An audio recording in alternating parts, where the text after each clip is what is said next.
Welcome back. Glad I didn't scare you off last time with all my talk of freedom and travel and working for yourself. I know, it can be terrifying stuff, and the last thing I want to do is inspire fear here. So happy you're back.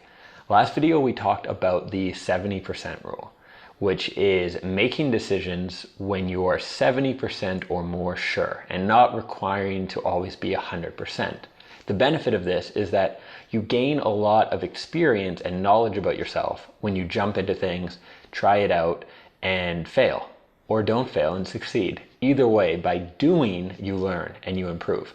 Whereas if you just dabble, you stick to the outsides, you don't gain that experience.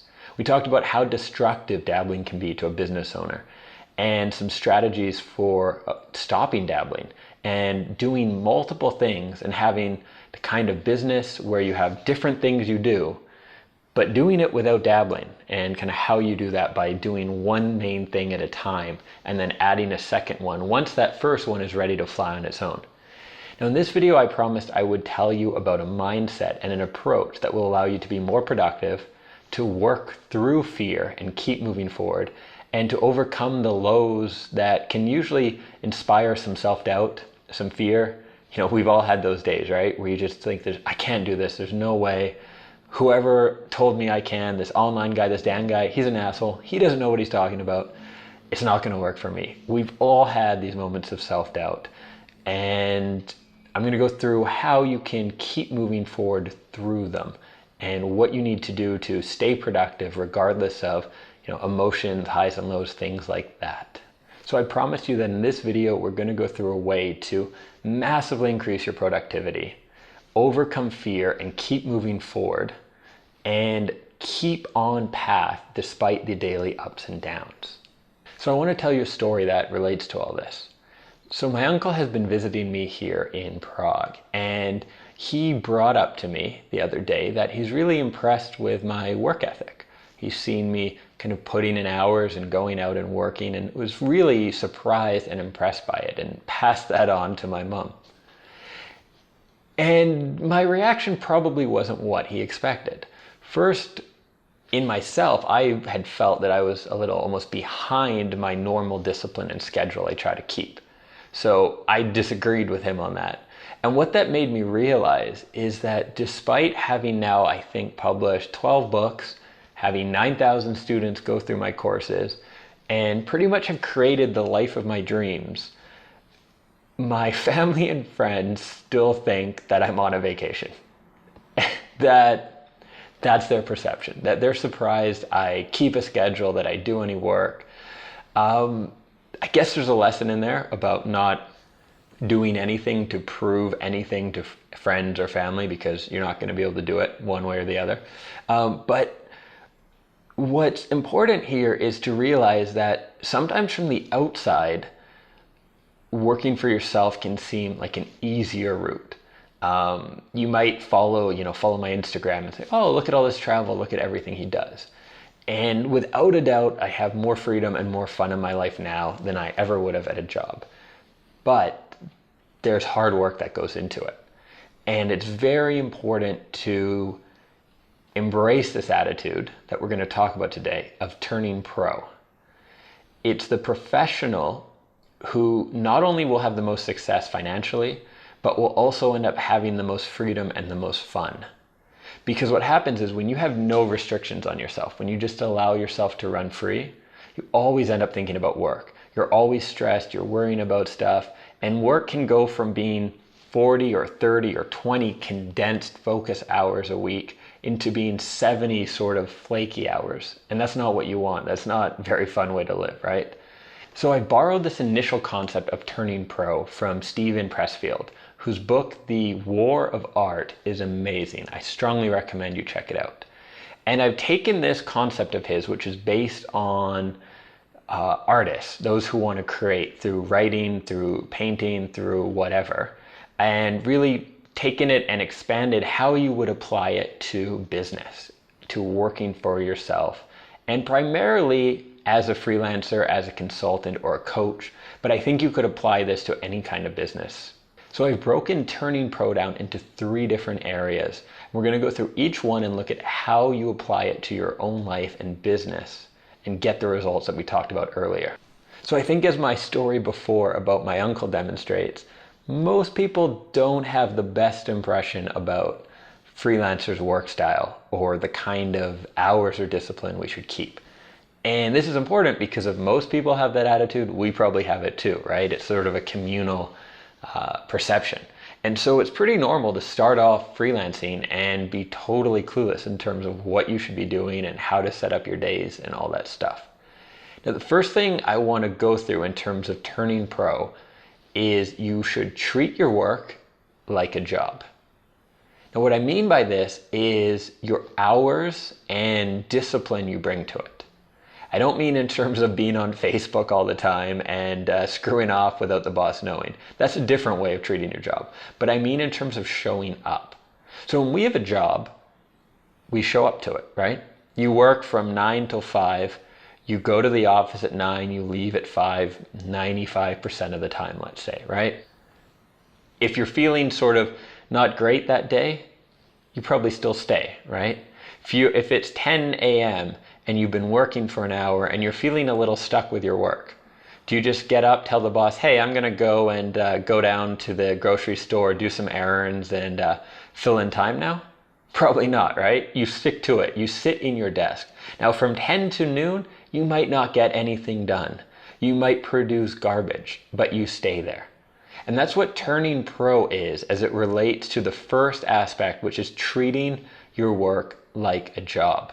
It means showing up. It means you commit to a schedule. Now, you can design this schedule around yourself. You can work nights, you can work weekends, you can only work 4 hours a day. That's up to you. But you design a schedule and then you commit to it and you stick with it. And if you're not feeling great one day, you go out drinking the night before, you made that choice. You have a job. You show up the next day and you put in your hours. Now, don't get me wrong. I'm not some crazy productivity discipline guru. I'm probably the opposite. I don't know if you're familiar with Myers-Briggs, but I'm an ENFP and I also have ADHD. So I'm not one to talk about staying focused and staying on the track all the time, which is why I know how important this stuff is. Because without this kind of attitude and discipline, things fall apart. Now, another part about going pro and treating it like a job is you don't expect it to be easy. You don't expect it to be fun every day. Sure, working for yourself, you're going to have a lot more fun and a lot more fulfillment than you will in most jobs. But not every day is going to be that way. Things can be hard. Things can be tough. And you don't show up assuming it's going to be easy, because the first time it's not, you're going to walk then. And that's the other thing. You stick to your hours, right? We talked about sort of if it's 10 a.m. and you're feeling, a bit off, it doesn't matter. You keep working. You put in the time you commit to in your schedule. And the last thing is you stick with it through the long run. You're not showing up on Tuesday and saying, I don't know about this job. I think I might go kind of debate other jobs today and see what else I can do. And instead of working, I'm going to browse other jobs. I mean, sure, maybe that's what a lot of people actually do at their jobs, but that's not what you're doing when you're working for yourself. You committed to making things work in the long run, and you stick to that. So to recap the 5 aspects here in terms of doing your work like a job, you don't expect it to be fun or easy. You show up when you say you'll show up, and you show up on time.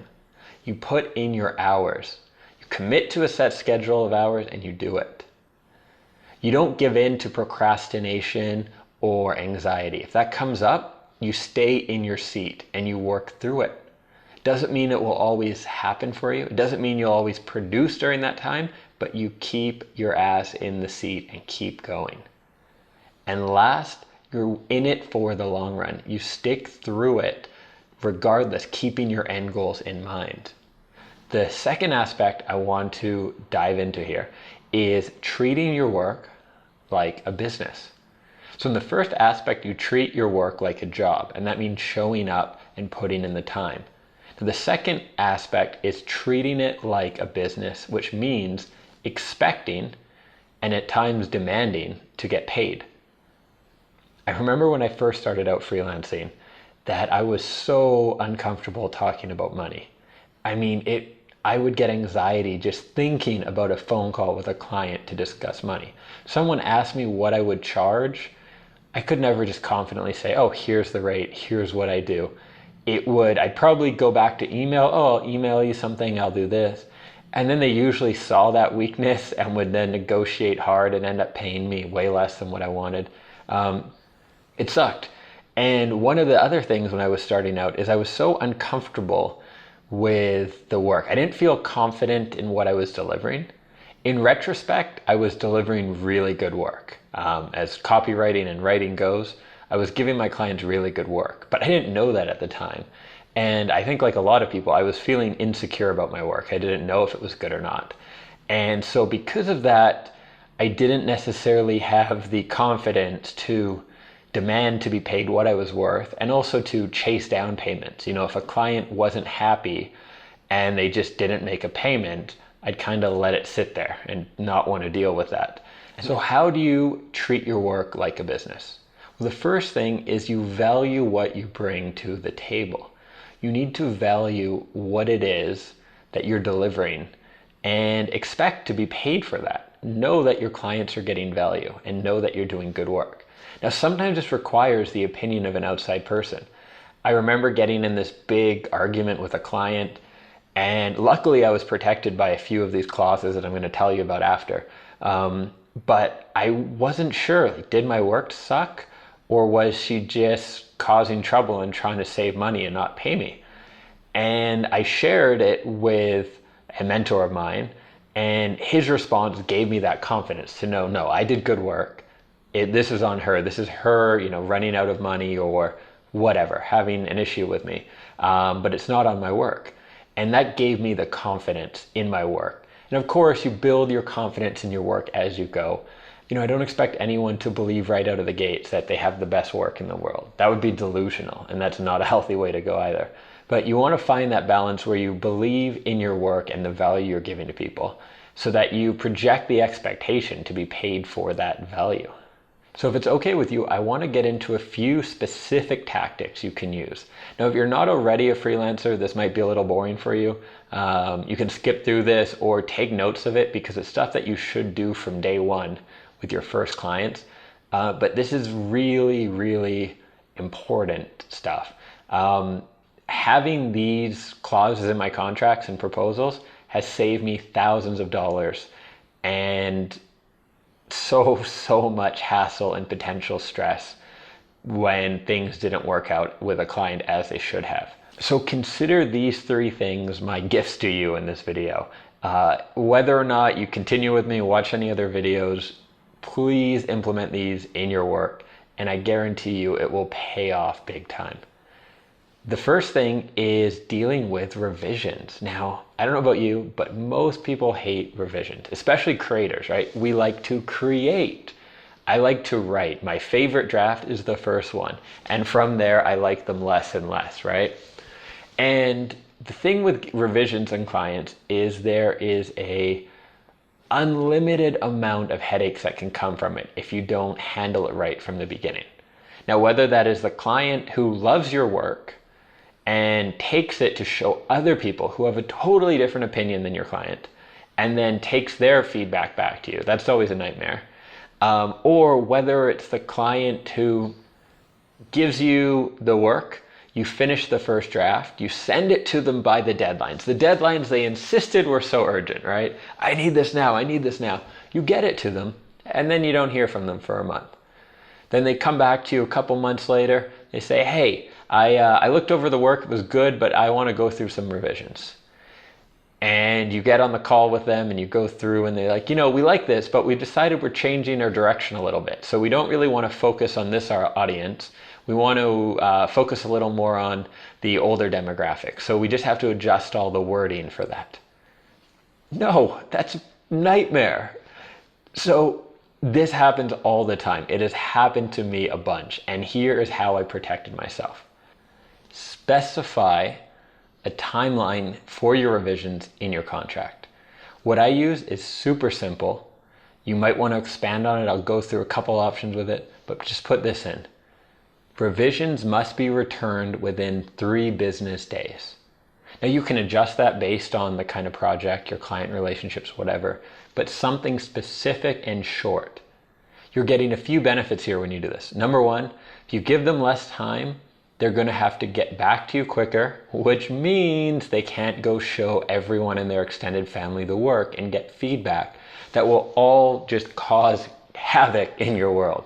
The second thing it does is it protects you. If they come back in a week or a month or 2 months and say, hey, I want my revisions, you can say, I need to charge you for those because you've broken, what our agreement was.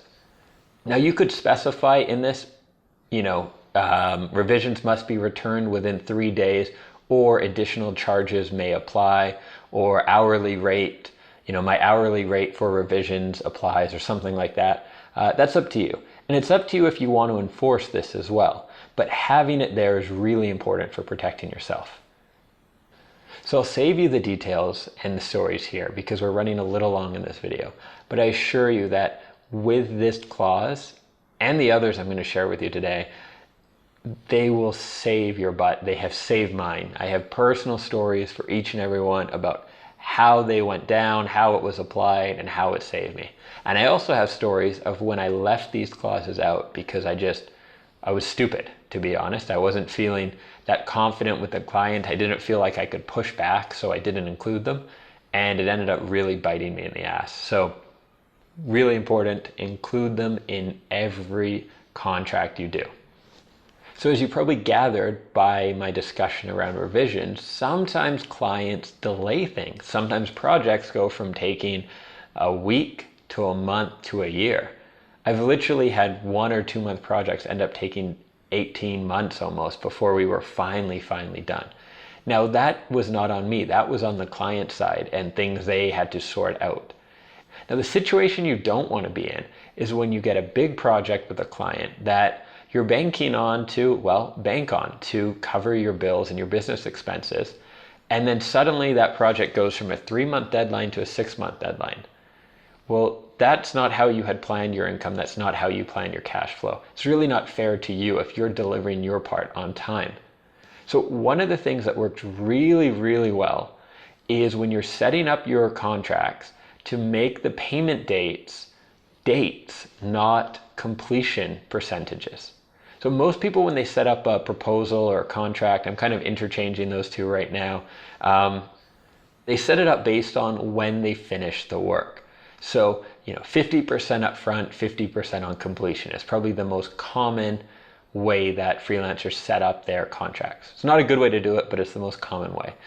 And the problem with that is if the project gets delayed, you're screwed in terms of getting paid, right? Getting your cash flow. And this can happen 2 ways. One is, like I described, the project can just get delayed. And so rather than taking 3 months, it takes 6 months. But it can also get kind of delayed indefinitely and then put on the back burner. So what happens when you're working with a client? You've been paid 50% up front. You've done 90% of the work. You're kind of on the revision stage. But they put the entire project you were part of on the back burner. And it just sits there. The client is not going to feel obliged to pay you that last 40%, right? And kind of even it out or whatever that is that you've done. And so you end up getting screwed 9 times out of 10. So this is how you set up your contracts. Rather than saying 50% up front, 50% on completion, say whatever, if you're doing 50%, do 50% up front. I often like to teach people how to do 100% up front, but say you're doing 50% up front, then you do 50% on a date. And that date should be whenever the expected project completion date is. So if the client says, okay, we need this done by January 15th, and that's when you think you can get it done by, and that's what you agreed to, then in your contract, say remaining payment 50% is due on January 20th. Simple. And it's not officially tied to the completion of the project. And this way, if what happens is the project gets delayed, you can go to the client and still ask for that payment. And I've had this happen before, and I've had clients pay me regardless of the status of our work because that's what we agreed to. And I explained, in one case I had to explain it a little bit, that this is what we agreed to. And the reason I put that in the terms is because this is my cash flow. This is my livelihood. And I've delivered my work on time. So I should be paid on time. Now, if you delay the work, that's up to you whether you want to enforce that. I probably wouldn't. I'd probably wait until you were done your portion of the work before you asked for payment. That's just my own kind of personal opinion on it. Either way, this puts you in the power position, which is always, always the better position to be in as a freelancer. Okay, I know we're running long here, and I apologize. I'm trying to pack in as much as I can into this video because I know not everyone will end up taking my paid training, and I want to include as much value as I can here for everyone. So the third gift I have for you in this video is how you set up your proposals for clients. Now, most of the time when a freelancer or a consultant sets up a proposal for a client, they do so with multiple options. Now, this is good, right? Multiple options means multiple price points, and you figure, hey, if I give them a bunch of choices, then that will help me get the business. Yes and no. There's a very specific way you want to do this.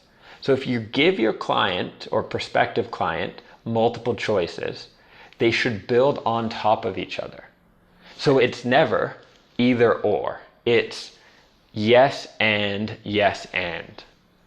The reason for this is if you know your client or your prospective client. See, I always assume everyone will become my client. It's a good mindset to have. If you know your prospective client, then you should know their needs. You should know what they want. And so if you go through a consultation with them and you ask the right questions and you figure out everything that they need to succeed, and then you give them a proposal with two totally different options, what does that tell them? It tells them that you don't know what's right for them.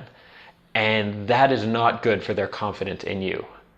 What you want to tell them is, I know what's good for you. This is the right direction.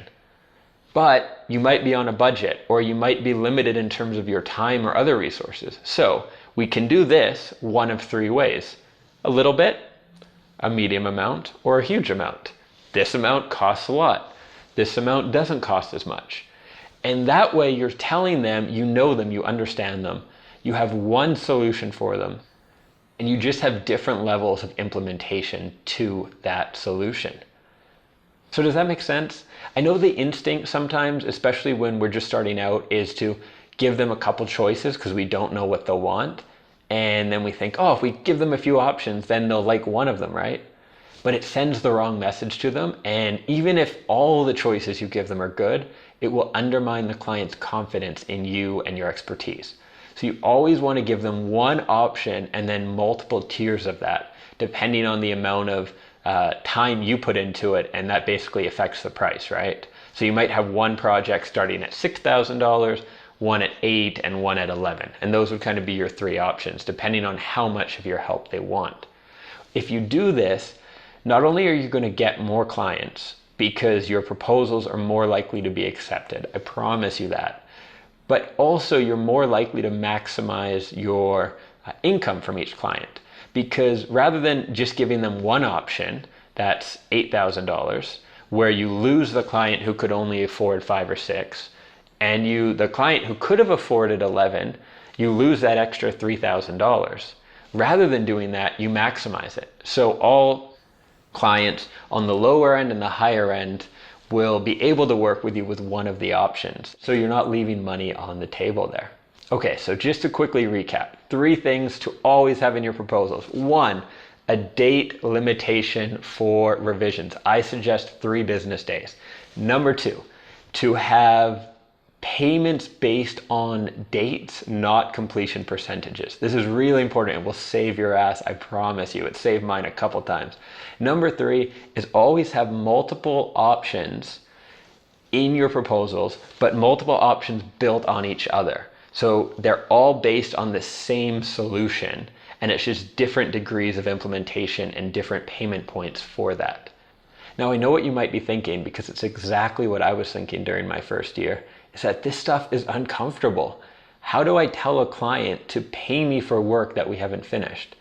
How do I have that conversation where I say, no, you only have 3 days to get the revisions back to me. Otherwise, I charge you more. How do you do that without souring the relationship? And just know you're going to be able to. It takes time. I told you when I started, I was so anxious about discussing money. I had all these issues with confrontation and negotiation. And partially by using these kind of strategies and by gaining experience and by getting some mentorship, I was able to get over that and get more comfortable. And so stick with me and I promise you'll get more comfortable with it as well. We're just starting out here in terms of your freelancing journey, and it takes time. There's no magic pill that's going to give you all the confidence and all the solutions right away. But the more you do and the more you progress, the easier it will become. And one day, I promise, you'll hear yourself on the phone and you'll start laughing your ass off as you're demanding $100 an hour from a client and you're holding your ground and you're stipulating your own terms, and you'll think, wow, where have I come from? Remember the old me who couldn't even discuss money, who had an awkward time? I remember for me, it was awkward for me to tell my first client I wanted $16 an hour. That's how bad I was. And so trust me, you'll get through it, you'll keep going, and this will all be easy peasy one day. It's just a matter of moving forward and keeping implementing this stuff. Now, if you're still watching, I want to salute you. Today we've been talking about turning pro and taking things seriously and putting in the time, and that's exactly what you're doing. Very few people will stick through it and watch a video this long about improving themselves and their business. And then they go off and they complain about not getting the results they want and not having the life they want, and they're not willing to invest that time. So you're probably in the 1% of people who actually stick through to the end and are committed to making the changes you want and getting the results you want. So again, I salute you for that. Now, I know I threw a lot at you today, and I don't expect you to be able to digest it all right away. But I wanted to give as much as I could in this video so that it's out there and you have it and you can start thinking about it. Now, next video, I'm going to invite you to learn more about the free Freelancer, which is a training program I put together for the fastest route to location independence. It's for freelancers, coaches, and consultants, or those aspiring to be, who want to get started now and have the support and accountability of a group to not only help teach them everything they need to know, but also to kind of go through that process together. So what's really cool about this is, unlike other trainings I've put out before that have just been video based and not really interactive, this is going to be fully interactive. There's going to be a small group of us going through together, covering a ton of content on starting your business and growing your business to do it like a pro, to be earning good money per hour and have that real freedom in your life. Whether that's the freedom to travel or the freedom to make your own schedule and just work from home, that's up to you. But what's really cool about it this time is it's going to be really interactive. It's the first time I've ever offered anything like this. And probably what we'll end up doing is recording a lot of the content, and then in future versions, it will just be recorded content. But this time it's going to be a lot of interactive. So there's going to be tons of pre-recorded stuff, and then a lot of interaction and accountability and group coaching and all this kind of stuff. So I'm very excited about it because, I mean, why shouldn't I be? It's awesome. We're going to have a group of us that are starting from all different levels, from all around the world, going from kind of just starting out, maybe the first couple months of freelancing, the dabbling positions, to full free freelancers, to have the freedom to work when they want and from where they want. And that's super cool to me. That's been one of my life callings, and I've been wanting to put something together like this for so long. So I'm super stoked to get it out, and even more stoked about the next video where I get to tell you all about it and see if you want to join me and join our group for this crazy journey we're going to go through. That's it. Thank you for watching. I hope you got some value out of this video. If you haven't already, be sure to leave your name and email so that you'll be the first to know when the next video comes out and when registration starts for this new training program. I've put out a few pre-registration offers, and so far more than 50% of the people I've talked to have joined the program. And there's going to be very limited spots because, like I said, it's going to be very interactive and there's only one me. So if you think it's something that's going to be right for you, be sure to, again, put your name and email in so that I can get that information to you and you don't miss out on a spot. Thanks again for watching. Once again, I salute you for staying to the very end, and I will see you next time in our next video coming up.